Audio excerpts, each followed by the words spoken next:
Welcome back, friends. So we are on our next shortcuts with respect to workbook basics. We are going to see 11 different types of shortcuts in this particular tutorial. Without wasting any time, let's start with the first shortcut for opening a workbook. Okay, so if I have previously viewed various workbooks or various Excel sheet and I want to open one of that, what I can do is I can just make use of Control and O key. So let's click on Control and O, and you can open recent workbooks. So whatever I had used before, you can make use of that workbook. Just click on that and it will be open. Okay, so Control and O for opening a workbook. So for going back again, I may click on this arrow, or you can just click on escape. So Control O we have seen. If you want to open a new workbook, what you can do is you can make use of Control and N. Suppose I am in this workbook of Excel shortcuts and I want to open a particular workbook wherein I want to note down something with respect to shortcuts. I do not want to write anything in my main file. What I can do is I can just make use of this shortcut, that is by pressing Control and N. So I'm just pressing Control N and you can see a new workbook, that is book 1 Excel, is now open. So anything that I want to note down with respects to the shortcuts, notes on shortcuts, I can note down in this specific workbook. Okay, next shortcut that we have is to save the workbook. Very important shortcut. I would advise you that whenever you're working in Excel particularly, or anything with respect to editing, what you can do is always just keep on clicking Control S. Now whatever I am doing, Control S, I just did right now, it happens in split of a second and it is not visible actually what happens, but in this case what you're doing is you are saving your workbook. So in times when the Excel can crash, if you have the habit of pressing Control S after certain time intervals, you can recover your data. Okay, so Control S for saving the workbook. In previous tutorials we have seen something with respect to print options. So Control P is the shortcut for printing a workbook. Let's click on Control P and you can see all the print options that we have seen are now visible.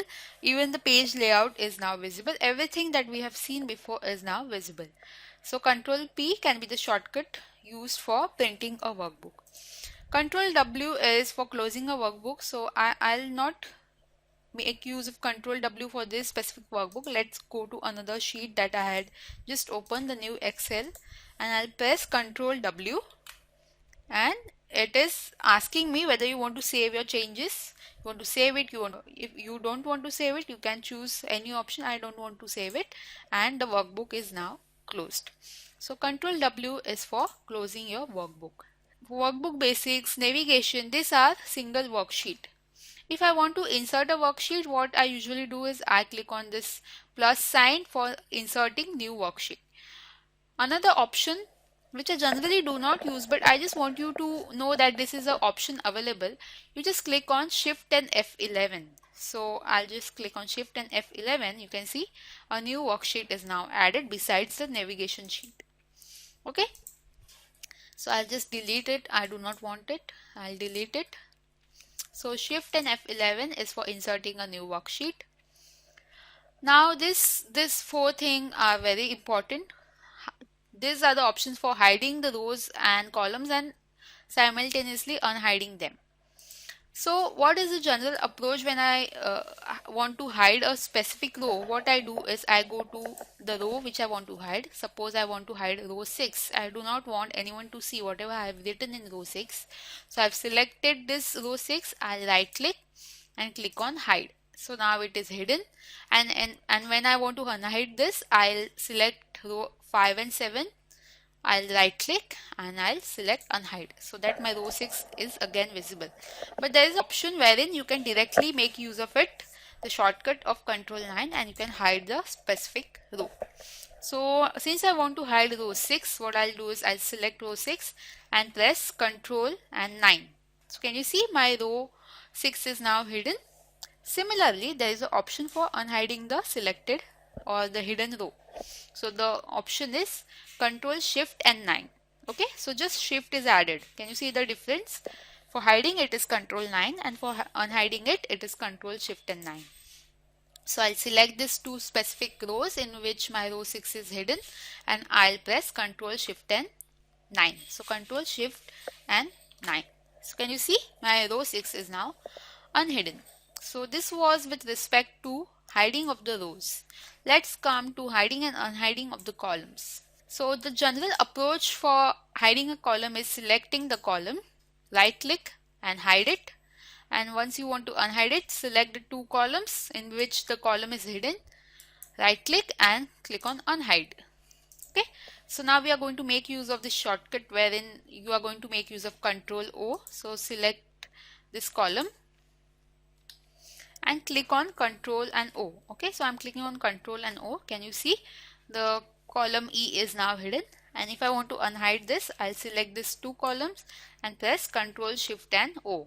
So I'll press Control Shift and O. So my column E is now unhidden. So these are the shortcuts for hiding and unhiding your columns. Last but not the least is the spell check shortcut, which is F7. So this is specifically used when you want to make sure that you have used all the text or all the spellings that you have inputted are correct in Excel, and you want to check if you have inputted something wrong. So Excel can do that for you. So let's type some wrong spelling.